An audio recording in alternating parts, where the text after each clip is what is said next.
salut tout le monde. Alors, j'ai été informé vendredi en fait que j'aurais une semaine de vacances. Une semaine de vacances un petit peu inattendue, faut se le dire, mais du coup je suis plutôt content en fait parce que laissez-moi vous montrer. En gros, ma chambre est un petit peu à l'abandon depuis que j'ai commencé mon stage. Donc du coup, j'ai envie de faire un énorme coup de propre et surtout changer deux trois choses. Notamment, en fait, je voudrais passer les aquariums qui sont bas, c'est-à-dire ceux que vous pouvez voir ici. J'aimerais les passer à l'étage au-dessus et inverser en fait, c'est-à-dire passer les grands au-dessous et les petits au-dessus, hein, tout simplement. Et j'aimerais aussi les changer de place, changer la place de mon lit, changer la place d'énormément de choses. En gros, ma chambre va avoir un relooking absolument complet et je vais vous montrer comment je vais faire ça. Et ensemble, on va essayer d'y arriver. Alors du coup, au niveau de la checklist, j'ai tout ce qu'il faut. Mon coloc veut bien m'aider pour déplacer certains aquariums. J'ai les outils dont j'ai besoin qui sont tous là-bas. J'ai aussi du temps, puisque je suis en vacances jusqu'au vendredi prochain. J'ai mon chat qui est là, qui va m'aider, qui va me soutenir moralement, on va dire. Et j'ai également tout ce dont j'ai besoin. J'ai pas besoin d'outils supplémentaires et je n'ai pas besoin non plus de bras supplémentaires. À deux, ça devrait pouvoir le faire quand même. Donc du coup, on va faire ça ensemble. C'est parti. Hop, bon, on y voit déjà un petit peu plus clair. Alors le truc que je n'avais pas calculé avant de déplacer tout ça, c'est que cette fenêtre s'ouvre de ce côté. Hmm. Salut au passage. Cette fenêtre s'ouvre de ce côté. Et en fait, le souci, c'est que là, il y a la place pour l'aquarium. C'est-à-dire, j'ai bien les 40 centimètres. Le problème, c'est que les parpaings, là, ils en font 62. Du coup, me voici un petit peu embêté. Mais pas tant que ça, en fait, puisque cette situation est tout à fait solvable. Ce que je vais faire, en fait, c'est que je vais prendre mon bureau et je vais l'attirer là, le long du mur. Et au lieu de se retrouver ici, ma batterie, en fait, elle va se retrouver là où il y a mon bureau en ce moment, en fait. Du coup, ça change pas grand-chose à mes plans. Ça veut juste dire, en fait, que là, je vais pousser le bureau et construire à côté, à la place d'ici. Mais ce sont des choses auxquelles je n'avais pas pensé, tu vois, comme quoi il faut être prévoyant. Donc du coup, prochaine étape, je dégage tout ce qu'il y a ici et je démonte ce truc-là. Je vide bien sûr l'aquarium des Popeye et l'aquarium des Synops avant. Je récupère le bois, je le coupe et on passe à la suite. Hop, voilà, donc le bureau est poussé là-bas. J'ai essayé avec la fenêtre, du coup, quand je l'ouvre, ça tombe bien pile sur la barre, en fait, sur laquelle j'avais prédit que ça tomberait. Du coup, j'ai dégagé tout ce qu'il y avait ici, j'ai passé un petit coup d'aspirateur, bien sûr.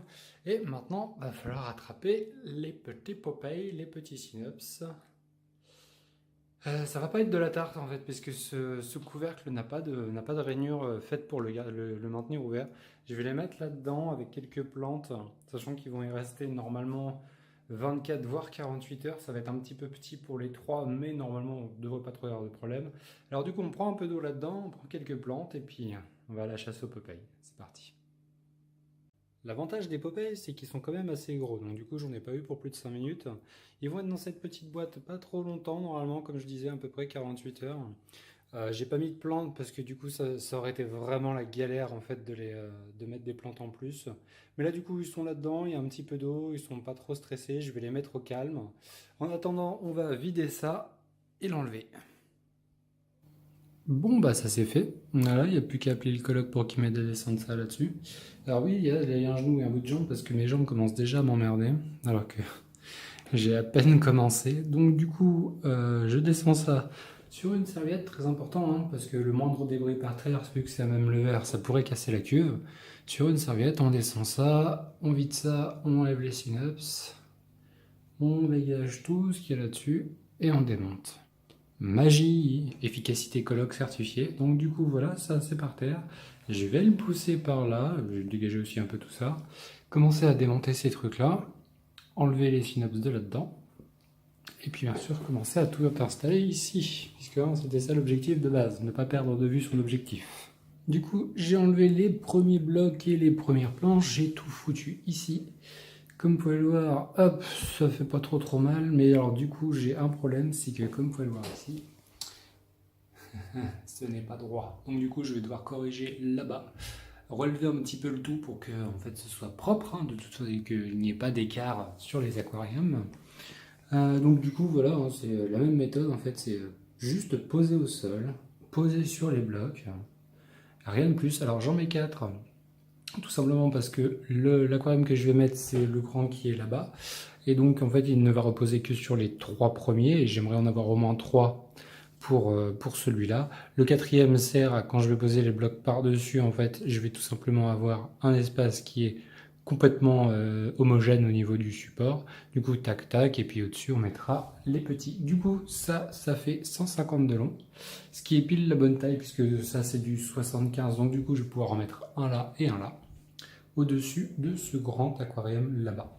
Donc du coup, il n'y a plus qu'à mettre tout ça de niveau et puis faire le gros déménagement de ce truc-là. Bon, bah doucement on y arrive. Alors du coup, j'ai réussi à mettre ça d'écart. Tout à l'heure, je me suis planté en fait. C'est pas de ce côté qu'il fallait mettre un peu plus de hauteur. C'est là-bas, enfin pour ça, ça change pas grand-chose. C'est maintenant à peu près égal. Alors avec les outils dont j'y dispose, je peux pas faire un truc parfaitement d'écart, mais s'il y a quelques millimètres, c'est pas grave. 2, 3, ça va, ça va se corriger avec le polystyrène que je mets sous mes bacs. Du coup, j'ai commencé à enlever les axos. J'ai fini d'enlever les axos et je me suis dit que vous les aviez jamais vus d'aussi près. Alors du coup, les voilà. Ghost le cystique, Biscuit le gold, Laios la sauvage et Adonia l'albinos. Ils sont tous là. Ah, ils vont y passer un petit moment. Vous avez vu, la vitre a besoin d'un sacré coup de propre. Du coup, je vide ce bac. J'appelle mon coloc pour le descendre. On le met là, et puis on continue à mettre des parpaings tout autour, et puis on finira par mettre l'aquarium des crocs et l'aquarium des synops orientalis, des ipsilotritons orientalis. On le mettra au-dessus. Du coup, à tout de suite. Bon, bah, on l'a descendu. Le problème, c'est que maintenant qu'il est par terre, vu qu'on n'a pas enlevé ça, parce que j'avais pas envie de l'enlever pour le remettre aussi sec, on n'arrive pas à le poser là-dessus. C'est un peu trop dur à deux. 3, peut-être que ça aurait été jouable, mais là, à 2, ça va pas être possible. Puis en plus, il y a la peur de casser le verre avec ça. Du coup, je vais vider l'aquarium, tranquillement. Et puis, on va poser là-dessus. Bon, bah, ça c'est fait. Alors, du coup, 2 parpaings de chaque côté. Encore une fois, juste posé, hein. Ça a l'air d'équerre, j'ai mesuré sur l'aquarium. Et puis, avec la planche de polystyrène que j'ai mise là, normalement, il ne devrait pas y avoir de soucis, même s'il y a quelques millimètres.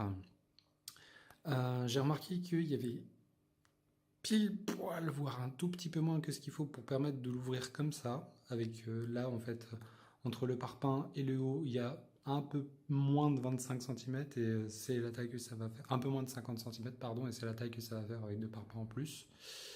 Sinon, en termes de taille, on est bon. Il devrait y avoir la place pour mettre les deux comme ça, là-haut. Bon, bah ça commence à prendre forme.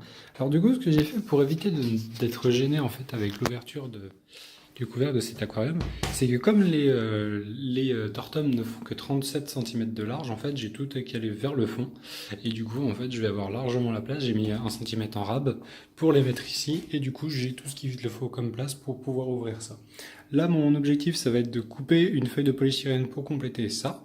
Là, il y a 62 cm. Ça, c'est un que j'ai récupéré qui était justement sous un bac de 75. Donc, du coup, ça fait à peu près 75. Vu qu'il y a à peu près, on va dire, 1,50 m ici, je vais tout simplement couper une feuille de polystyrène, l'ajouter ici, et puis mettre le bac des Synops orientalis et le bac des crocs. Voilà, donc pour faire des coupes bien franches comme ça, vous prenez un cutter avec une lame bien neuve, et puis vous enfoncez, et puis vous courez tout droit. Ça marche tout seul, donc du coup, voilà, je suis pas trop mécontent de mon boulot. Maintenant, il faut mettre les 2 tortums là-dessus. Hop, les petits crocs sont enlevés de leur aquarium. J'en profite pour vous faire un petit gros plan parce que c'est vrai qu'on n'a pas souvent l'occasion de les voir d'aussi près. Bon allez, il faut pas que je tarde parce qu'il est déjà bientôt 20h. 21h, c'est un peu la déprime. Donc l'aquarium des Axos est rempli et en train de se cycler. Les crocs et les orientalis sont bien là-dessus, donc tout va bien, c'est stable, c'est d'équerre, c'est impeccable. Sauf que J'ai pas fait la moitié de ce qu'il fallait que je fasse. Il est 21h. Faut que je bouge ça, tout ce qu'il y a par terre. Je suis loin d'avoir fini. Et c'est là que j'ai arrêté de filmer. Alors comme vous pouvez le voir, cette vidéo n'est pas terminée. Qu'est-ce qui s'est passé ensuite? J'ai continué de déplacer des trucs jusqu'à ce que mes jambes me lâchent en fait. Alors pour ceux qui découvrent la chaîne ou qui ont oublié parce que c'est plutôt invisible, j'ai une maladie qui s'appelle la sclérose en plaques. Et du coup, plusieurs choses affectent mon quotidien, notamment au niveau de mes jambes. Je me suis couché aux alentours de 2 heures du matin avec mon lit casé un peu n'importe comment en plein milieu de la pièce et le lendemain, j'ai quasiment pas plus avancé. J'ai subi le contre-coup de la veille, sans parler du fait que psychologiquement, j'étais pas ouf. Je me suis attaqué à trop gros pour moi, indéniablement, mais ne pas être capable de faire ça, ça m'a foutu une sacrée gifle. Ça m'a rappelé que j'ai beau faire de mon mieux, ça prendra toujours 2 voire 3 fois plus de temps qu'à une personne entre guillemets normale. Ou pire, je peux complètement échouer et être obligé de demander l'aide de quelqu'un. Mais comme je suis plutôt têtu, je me suis remis le surlendemain et devant la montagne de problèmes devant laquelle je me suis retrouvé, j'ai dû me résigner. Alors du coup, c'était quoi ces soucis? Un, c'était pas stable.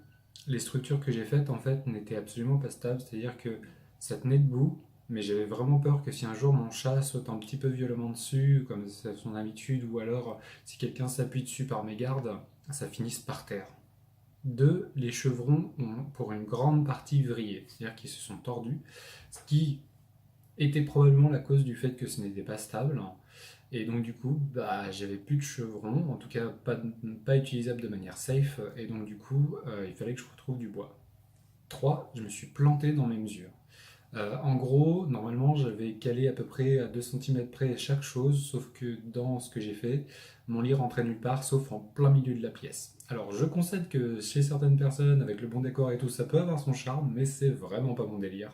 4, le fait d'avoir mis les tortums tout en haut fait que la structure était pas stable, parce que du coup, leur masse est bien moindre que celle des gros bacs qui sont derrière moi.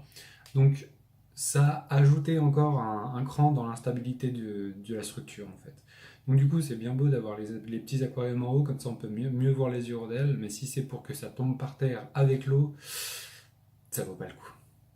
5. Physiquement comme psychologiquement, je suis au fond du fond. Je suis dans la merde, par ma faute, et je peux pas régler le problème. J'ai passé 3 jours à me démener avec ma maladie pour faire un truc qui est dangereux et impraticable. Je suis bien conscient que tout ça, c'est de ma faute, que tout est à refaire, qu'il faut que je trouve du bois, qu'il faut que je trouve une voiture, qu'il faut que je trouve quelqu'un pour m'emmener, que je fasse des découpes et tout. Enfin, le travail à accomplir est absolument monstrueux, et ça fait déjà 3 jours que je galère, et je suis au fond du fond dans tous les domaines possibles. Et le pire, je sais que je n'y arriverai pas tout seul. Alors du coup, j'ai fait appel à quelqu'un. Ce quelqu'un, c'est pas n'importe qui. Ce quelqu'un a commencé très jeune à bosser dans le bâtiment et a passé sa vie à faire des travaux. Je vous parle d'un homme qui a fait à la force de ses bras une grosse partie de l'aménagement de toutes les maisons qu'il a habitées, de l'isolation au plaquage en passant par le terrassement. Je vous parle d'une force inarrêtable qui n'a jamais eu de cesse de faire la démonstration de sa force aux gens qu'il côtoie au quotidien. Je vous parle d'une véritable légende vivante que même une hernie discale qu'il a couché des mois entiers n'est pas venue à bout de son dévouement inébranlable envers ses proches, n'a pas diminué d'un milliardième sa puissance et son endurance hors du commun. Je vous parle d'un héros, capable de faire plus de 200 km et de sacrifier une journée de ses vacances bien méritées pour répondre aux SMS désespérés d'un youtubeur plongé dans sa propre merde. Oui, mesdames et messieurs, j'ai fait appel à un monstre.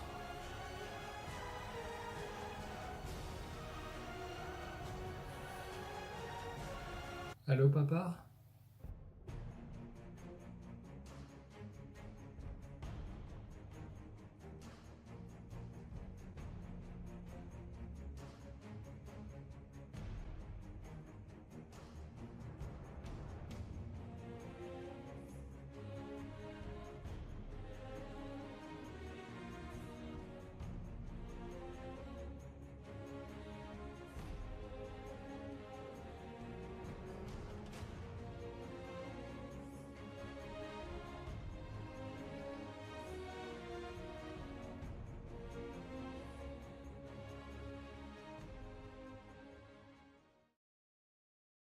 Bon voilà, Alors du coup, je suis très content de mes nouvelles installations.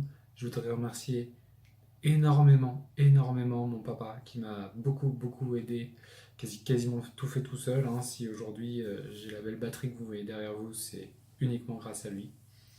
Euh, je vous fais le détail de l'installation dans une prochaine vidéo. En attendant, n'hésitez pas à me contacter si vous avez la moindre question. Vous pouvez aller sur la page Facebook qui est dans la description. Vous pouvez aller aussi sur l'adresse mail qui est également dans la description.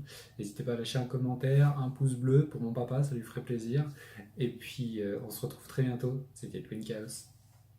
Ciao.